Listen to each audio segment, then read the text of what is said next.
Baik, Assalamualaikum warahmatullahi wabarakatuh. Waalaikumsalam Waalaikumsalam. warahmatullahi wabarakatuh. Baik, kita lanjutkan kembali kuliah kita ya. Nah, terakhir kita sudah masuk ke pembahasan tentang solusi persamaan diferensial dengan menggunakan transformasi Laplace ya. Dan kita sudah tunjukkan bagaimana menghitung transformasi Laplace dari beberapa fungsi yang umum atau fungsi-fungsi yang sederhana. Nah, tentunya dalam persamaan diferensial itu kita tidak hanya punya fungsi Y saja ya, tapi kita punya Y aksen dan Y double aksen ya. Di sini Y aksen kita ambil dy dt ya. Y double aksen kita ambil d kuadrat Y dt kuadrat. Kalau di pertemuan-pertemuan sebelumnya biasanya yang aksen itu kita gunakan turunan terhadap X misalkan ya. Tapi itu tidak masalah, yang penting kita konsisten saja ya. Eh, Nah, kita sudah eh, mendapatkan transformasi Laplace untuk Y aksen ya. Kita dapatkan kemarin di sini di mana transformasi Y aksen itu sama dengan PLY dikurang Y0 ya. Atau biasa juga untuk memudahkan penulisan kita biasa mengambil Y besar. Y besar Ya itu besar itu.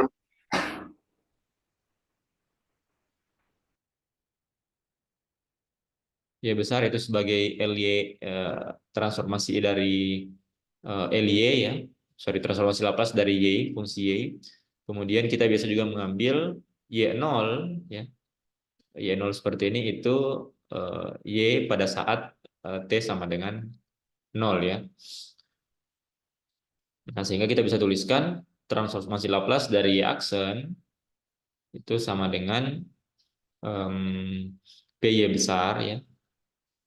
Seperti ini dikurang dengan Y0. Nah, itu untuk transformasi Laplace Y aksen ya.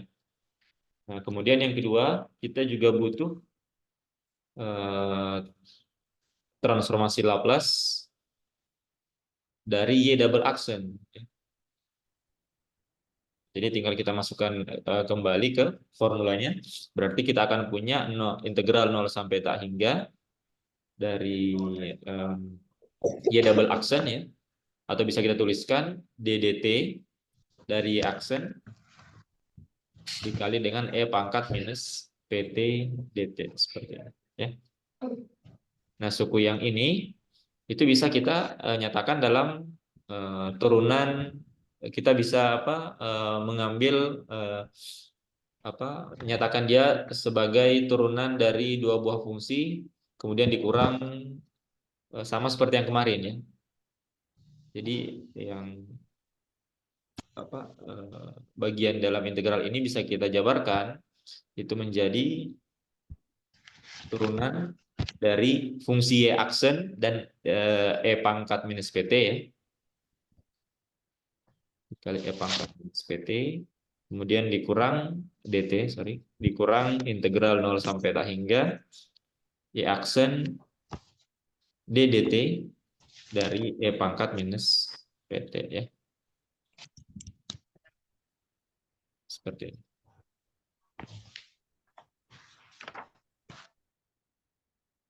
Jadi ini berasal dari turunan total dari perkalian dua buah fungsi itu sama dengan yang ini, turunan yang ini turunan dari Y ya dikali dengan E pangkat minus PT yaitu yang ini ditambah dengan turunan dari eh, eksponensialnya dikali dengan Y aksen ya. Kita bisa nyatakan seperti ini. Nah, kemudian di sini dt-nya bisa kita coret ya.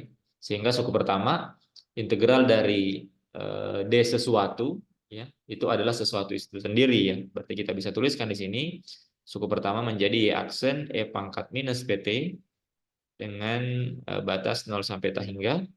Kemudian di sini ini kalau kita turunkan kan dia menjadi minus P E pangkat minus PT ya. Minus P-nya keluar berarti tambah P integral 0 sampai tak hingga Y aksen E berpangkat minus PT. Gitu.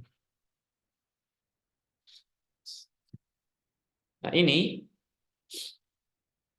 kalau kita masukkan syarat batasnya, ini akan kita dapatkan dia akan sama dengan minus Y aksen nol ya. Tinggal dimasukkan saja untuk tak hingga, berarti ini akan menjadi nol. Kemudian dikurang y aksen ketika 0 dikali dengan e berpangkat 0 ya. Berarti didapatkan minus y aksen pada saat t sama dengan 0. Kemudian suku yang ini, perhatikan bahwa suku integral ini itu tidak lain adalah transformasi Laplace dari y aksen ya, yang sebelumnya kita dapatkan. Ini ya. Itu sama dengan suku integral pada suku yang kedua ini. Yang ini adalah L dari y aksen. Nah, sehingga bisa kita tuliskan sekarang di sini menjadi minus y aksen 0. Kemudian di sini ditambah L y aksen kita sudah dapatkan tadi itu adalah PY dikurang Y0 ya. Ditambah berarti PY besar dikurang Y0. Nah, Y aksen 0 ini biasa dituliskan sebagai Y aksen 0 ya. Biasa kita tuliskan seperti ini. Ditambah PY besar dikurang Y0. Nah, inilah L dari Y double aksen. Dan seterusnya kalau kita misalkan mau mencari turunan ketiga misalkan, nantinya dia akan bisa dinyatakan dalam maka akan ada suku di dalamnya, di mana suku itu merupakan transformasi Laplace dari Y double aksen ya. Nah, tapi kita batasi sampai Y double aksen karena kita hanya membatasi turunan sampai orde kedua saja. Nah, jadi kita sudah dapatkan transformasi Laplace dari Y aksen, kemudian kita sudah dapatkan transformasi Laplace dari Y double aksen ya. Nah, inilah yang nanti akan kita gunakan untuk memecahkan persamaan diferensial ya. Nah, sekarang kita akan lihat contoh ya. Kita akan lihat contoh, misalkan kita punya persamaan diferensial. Kita tinjau misalkan kita punya Y double aksen ditambah omega kuadrat Y ini sama dengan A cos omega aksen T ya, seperti ini. Ini kalau kalian ingat ini di osilasi dia merupakan persamaan osilasi ya. Osilasi yang kalau tidak salah yang dipaksa ya, tidak ada faktor gaya paksa di sini ya.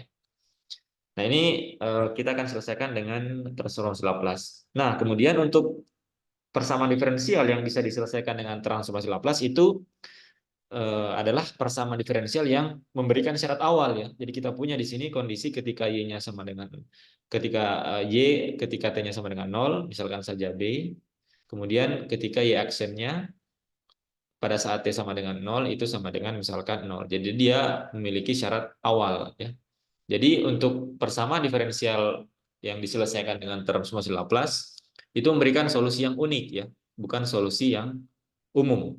Kalau di pembahasan sebelumnya kan di awal-awal pembahasan persamaan diferensial kita selalu mendapatkan solusi umum ya, kecuali dalam soal tersebut diberikan syarat awal. Nah, untuk transformasi Laplace itu mensyaratkan adanya syarat awal seperti ini ya. Jadi langsung solusi unik yang didapatkan nanti, bukan merupakan solusi umum. Nah, bagaimana cara menyelesaikan persamaan diferensial ini dengan transformasi Laplace? Nah, tinggal kita transformasikan ya. Seperti alur yang kita sudah tunjukkan di pertemuan sebelumnya. Nah, dari persamaan diferensial kita akan transformasikan dia. Kemudian kita akan dapatkan persamaan aljabar ya. Nah, dari persamaan aljabar ini nanti kita akan dapatkan solusinya ya. Seperti itu. Jadi yang pertama kita lakukan adalah kita transformasikan ya persamaan ini. Jadi bisa kita tuliskan transformasi Laplace dari Y double aksen ditambah omega kuadrat Y sama dengan A cos omega aksen T. Nah, di sini omega aksen dan omega itu konstan ya. A juga merupakan suatu konstan. Nah, karena transformasi Laplace itu dia bersifat linear, artinya transformasi Laplace dari penjumlahan dua buah fungsi ya. Di sini ada Y double aksen, di sini ada omega kuadrat Y, di sini ada A cos omega aksen T. Itu sama dengan transformasi Laplace dari masing-masing suku-suku tersebut. Nah, jadi bisa kita jabarkan ini sama dengan transformasi Laplace dari Y double aksen ditambah dengan transformasi Laplace dari omega kuadrat Y, ini sama dengan transformasi Laplace dari A cos omega aksen T, seperti ini. Ya. Nah, ini tinggal kita jabarkan ya. Kita sudah dapatkan untuk Y double aksen itu sama dengan P kuadrat Y ya, dikurang Y aksen 0 ya. Kemudian untuk yang apa? Sebentar, saya coba lihat dulu. Ini ya. PY dikurangi aksen 0 dikurangi 0 ya.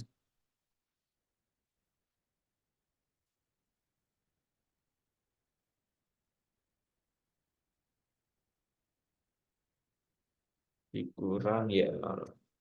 Seperti ini. Kemudian ditambah dengan eh, transformasi Laplace dari omega kuadrat Y ya. Nah, karena di sini omega kuadratnya konstan jadi dia bisa keluar ya. Maka di sini bisa kita tuliskan di sini akan sama dengan, sorry, saya ada yang keliru di sini sebentar. Saya coba dulu di sini.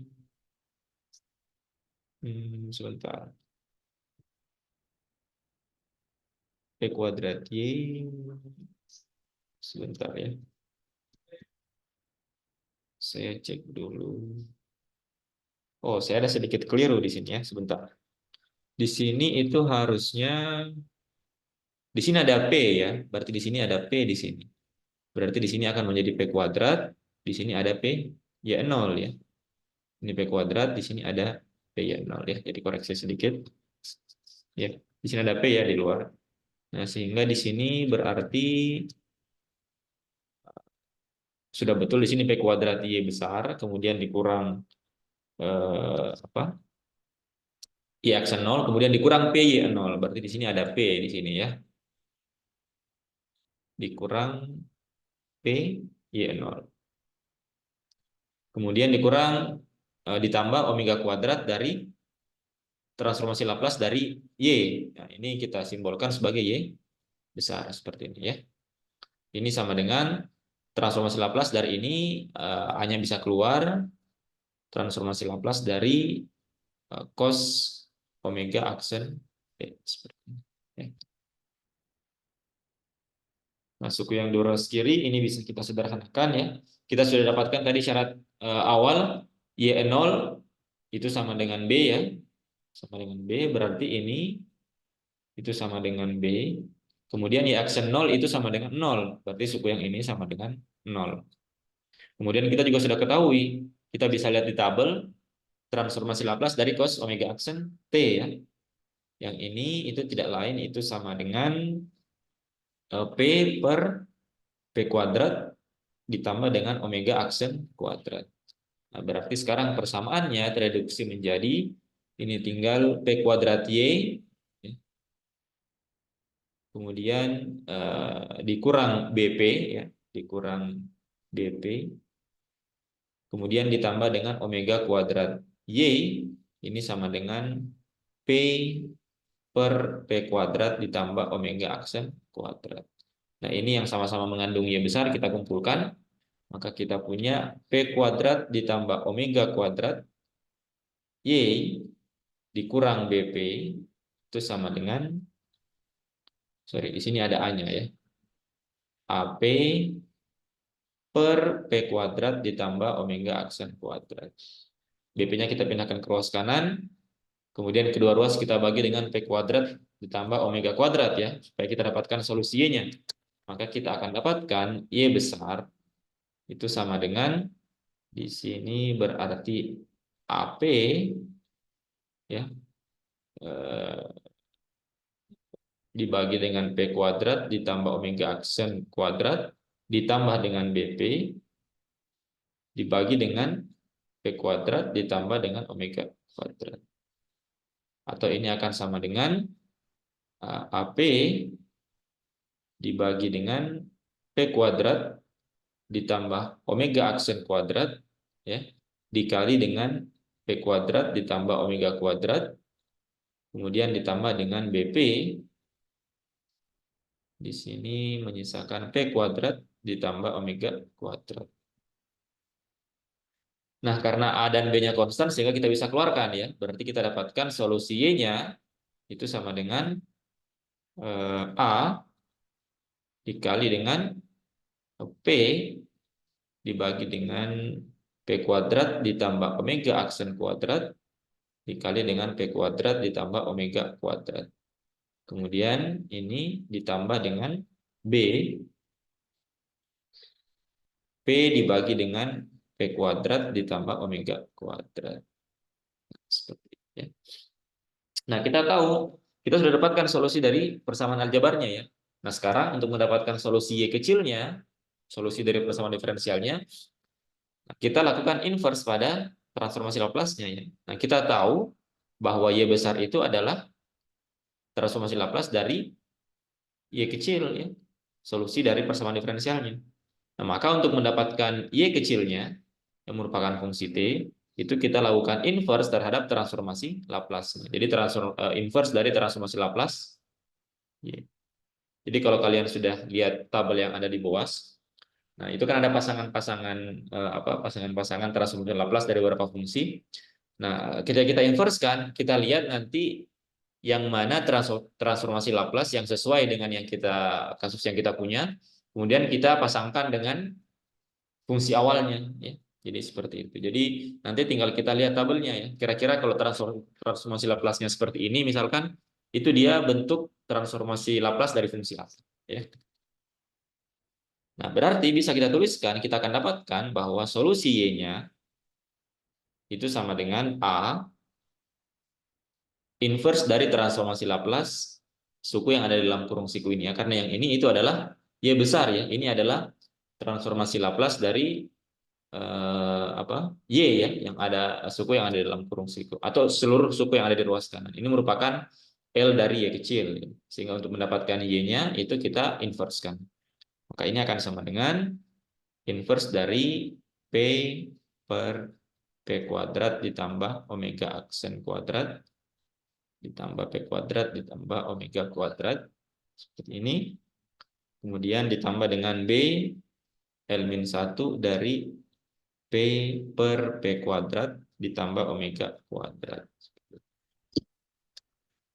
Jadi sekarang kita tinggal lihat di tabel itu misalkan suku yang ini ya, kita mulai dari yang mudah dulu. Suku yang ini itu dia merupakan transformasi Laplace dari fungsi apa? Nah, ini tinggal kita lihat ternyata di tabel ini merupakan transformasi Laplace dari cos omega t ya. Ini adalah cos omega t. Nah, sekarang tinggal suku yang ini. Nah, ini kalau kita perhatikan, kalau kita coba bandingkan dengan yang ada di tabel, ternyata tidak ada transformasi Laplace suatu fungsi yang bentuknya seperti ini. Ya. Ada yang mirip tapi dia tidak sama persis dengan seperti ini. Sehingga kita tidak bisa langsung menyatakan suatu fungsi tertentu yang ada dalam tabel sebagai inverse dari transformasi Laplace ini ya. Sehingga bagaimana caranya? Nah, kita harus membuat bagaimana pecahan ini sedemikian rupa sehingga kita bisa membuatnya menjadi lebih sederhana sehingga kita bisa melihat pasangan transformasi Laplace pecahan tersebut pada tabel yang kita punya ya yang ada di dalam buku. Jadi idenya seperti itu ya. Jadi kalau yang ini dia mudah karena transformasi Laplace-nya itu ada dalam tabel, yang ini dia tidak ada bentuk yang mirip seperti ini. Sehingga kita harus mengubah pecahan ini menjadi pecahan yang lain yang lebih sederhana sehingga kita bisa dapatkan pasangan transformasi Laplace. Nah, metode untuk untuk menjabarkan pecahan ini itu disebut sebagai ekspansi pecahan parsial ya. Ekspansi pecahan parsial. Nah, ini akan kita bahas sebentar ya bagaimana metode untuk melakukan ekspansi ini ya. Tapi untuk sementara kita akan langsung saja melakukan ekspansi pada pecahan yang ini ya. Untuk bentuk-bentuk yang lain nanti akan kita jabarkan bagaimana caranya ya. Nah, jadi kalau kalian ingat di sifat-sifat dari transformasi Laplace ya. Ada yang sifat linier ya. Itu juga berlaku pada inverse-nya ya. Jadi L-1 dari penyembelahan dua buah fungsi misalkan fp ya ditambah dengan GP seperti ini, itu sama dengan inverse dari masing-masing sukunya ya. Seperti itu. Jadi L-1 dari FP ditambah dengan L-1 dari YP. Tapi kalau dia merupakan perkalian, tidak bisa langsung dijabarkan seperti ini. Misalkan ini kita mau langsung bagi ya. Kita bagi dua dengan perkalian, misalkan P per ini dikali dengan 1 per yang ini ya, suku yang ini. Itu tidak bisa kita langsung pecah seperti ini. Jadi L-1 dari misalkan FP dikali dengan GP,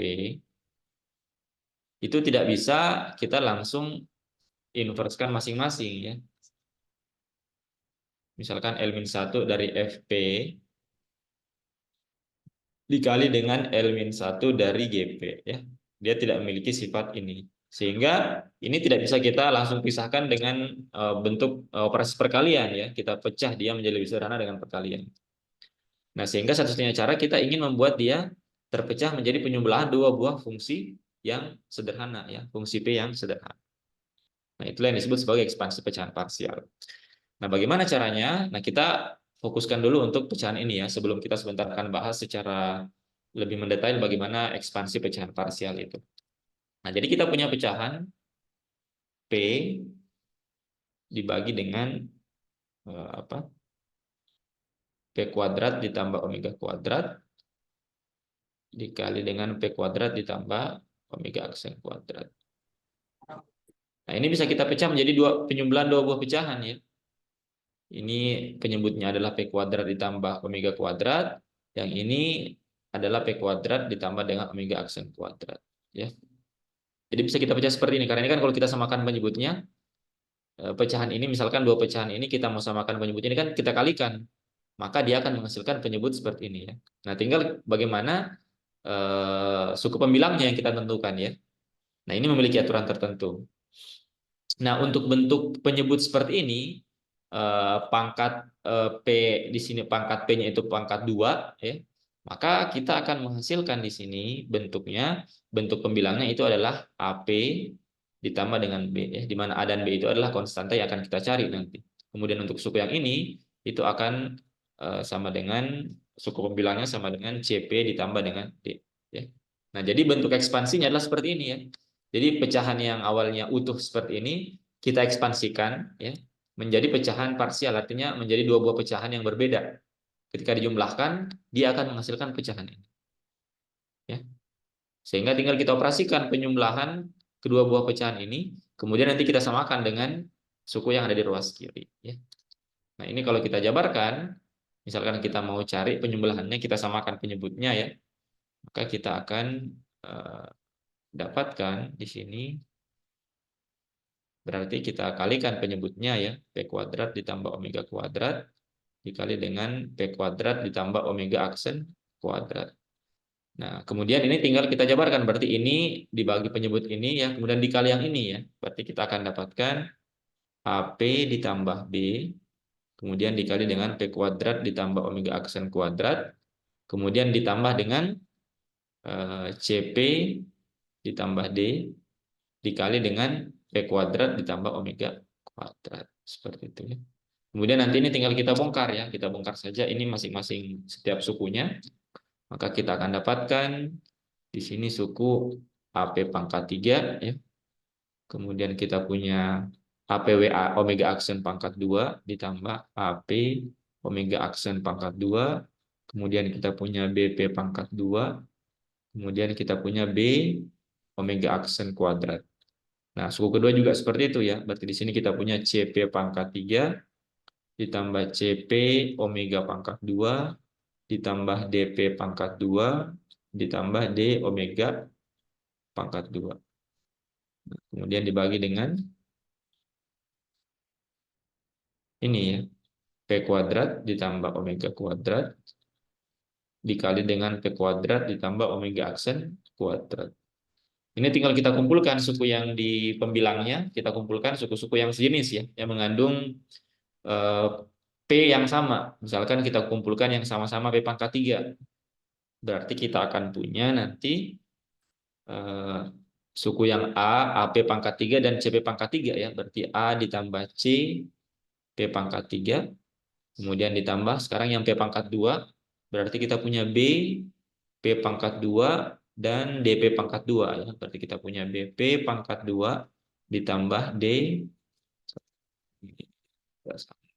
kita gabungkan B ditambah dengan D, P pangkat 2. Kemudian kita punya yang untuk P, berarti kita punya A omega aksen ya. A omega aksen kuadrat ditambah dengan ini ya, C omega. C omega kuadrat. C omega kuadrat P.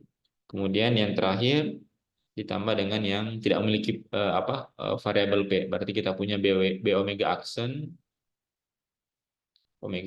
kuadrat ditambah dengan D omega kuadrat. Nah, ini dibagi dengan P kuadrat ditambah omega kuadrat dikali dengan P kuadrat ditambah omega aksen kuadrat. Nah ya, jadi sekarang tinggal kita bagaimana cara menentukan nilai-nilai A, C, B, D ini itu dengan kita samakan dengan suku di ruas kiri. Nah, kita lihat bahwa di ruas kiri itu hanya ada variabel P saja ya. Berarti hanya suku yang ini yang tidak 0 ya. Berarti suku ini akan sama dengan 0, ini akan sama dengan 0, ini akan sama dengan 0. Yang ini akan sama dengan 1 ya. Sehingga kita akan dapatkan hubungan di sini, kita akan punya A ditambah C itu sama dengan 0, artinya A sama dengan minus C. Kemudian yang kedua, kita punya B ditambah D itu juga sama dengan 0, berarti kita dapatkan B sama dengan minus D. Nah, kemudian yang kedua, yang ketiga, kita punya A omega aksen kuadrat ditambah C omega kuadrat ya. Itu sama dengan 1. Itu sama dengan 1 ya. Sebentar. Nah, kita lihat bahwa di sini A itu sama dengan minus C ya di atas. Berarti kita bisa reduksi di sini hubungannya menjadi A omega aksen kuadrat dikurang A omega kuadrat itu sama dengan 1.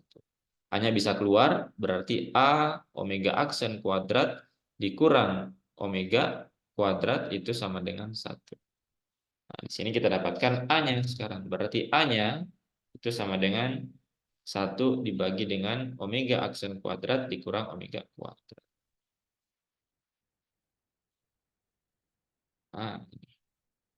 Nah, kemudian kita dapatkan juga C-nya ya. Karena A sama dengan minus C. Berarti C itu sama dengan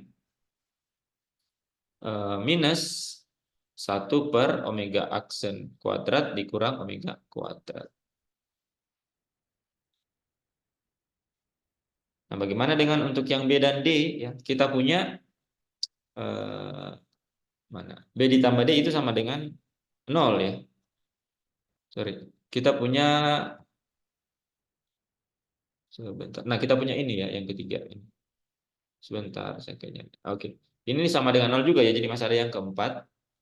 Kita punya BW aksen ditambah dengan B omega aksen kuadrat ditambah dengan D omega kuadrat itu juga sama dengan 0 ya. Nah, kita tahu di sini B itu sama dengan minus D. Berarti kita punya B omega aksen kuadrat dikurang B omega kuadrat itu sama dengan 0. Berarti kita keluarkan B-nya. B itu sama dengan omega aksen. B dikali dengan omega aksen kuadrat dikurang omega kuadrat itu sama dengan 0. Artinya B-nya sama dengan 0. Berarti kita juga dapatkan D-nya juga sama dengan 0. Ya. Jadi yang punya nilai hanya A dan C saja. Nah, baru kemudian kita substitusi masuk ke dalam persamaannya ya. Berarti kita dapatkan di sini A-nya itu adalah yang ini, C-nya adalah yang ini ya. Kita substitusi masuk ke dalam persamaan awal tadi di sini. Di ekspansi yang pertama sudah kita operasikan. Sedangkan B dan D-nya 0 ya. Berarti yang punya nilai cuma A dan C saja. Berarti sekarang kita akan punya persamaannya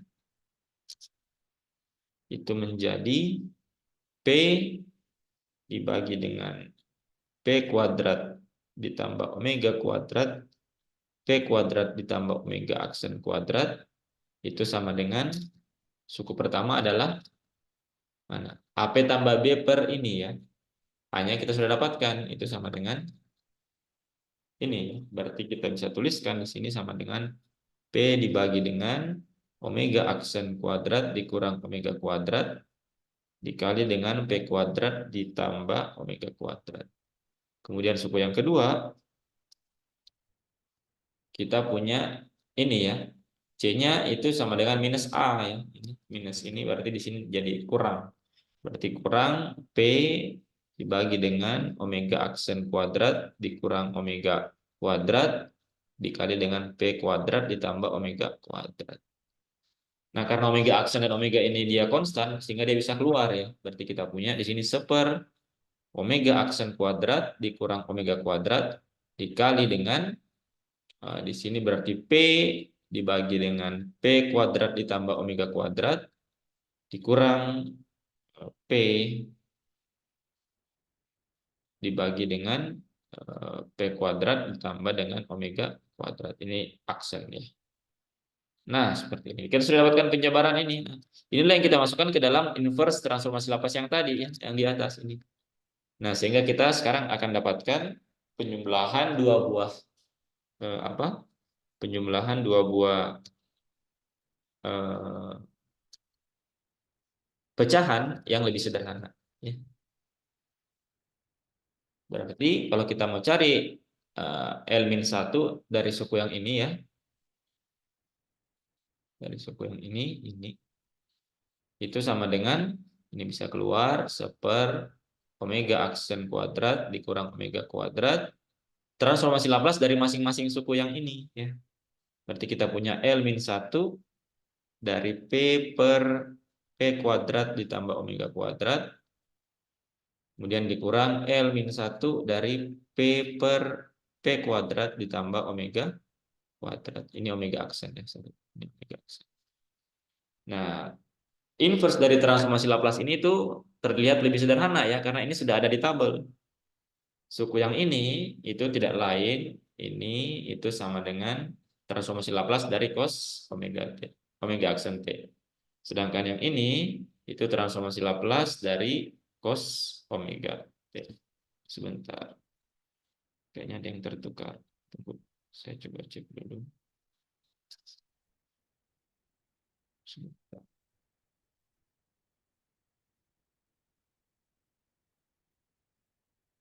Oh sorry, yang suku kedua yang omega aksen ya. Berarti yang harusnya omega aksen itu yang ini ya. Oh sorry, yang ini. Ini yang aksen. Ini bukan aksen ya, ini yang aksen ya. Suku kedua. Ini omega biasa. Berarti yang ini juga sedikit keliru. Ini di sini adalah P kuadrat ditambah dengan omega kuadrat. Yang ini yang omega aksen. Berarti di sini cos omega T, yang ini cos omega aksen T. Ya, jadi kita sudah dapat inverse transformasi Laplace-nya. Nah, inilah yang kita masukkan ke dalam solusi dari Y-nya sekarang ya. Karena solusi Y-nya itu adalah yang ini tadi inverse dari yang ini ditambah dengan ini kita sudah dapatkan tadi cos omega T. Berarti kita dapatkan solusi lengkap Y-nya, YT-nya itu sama dengan yang ini ya. Berarti kita punya, kita langsung kalikan masuk saja ya. Ke atas ini, kita ganti ya ke sini. Ke sini berarti ada A dikali dengan inverse ini ya. Berarti kita punya solusinya Y ini sama dengan A dibagi dengan omega aksen kuadrat dikurang omega kuadrat cos omega T dikurang A dibagi dengan omega aksen kuadrat dikurang omega kuadrat cos omega aksen T ditambah dengan B cos omega T. Itu yang sama-sama cos omega T bisa kita gabungkan. Berarti kita punya A per omega aksen kuadrat dikurang omega kuadrat ditambah D cos omega T. Ini kemudian dikurang A per omega aksen kuadrat dikurang omega kuadrat cos omega aksen T. Seperti ini. Nah, inilah kita dapatkan solusi dari persamaan diferensialnya. Ya. dengan metode transformasi Laplace ya. Baik, saya kira untuk sesi pertama cukup sampai di sini.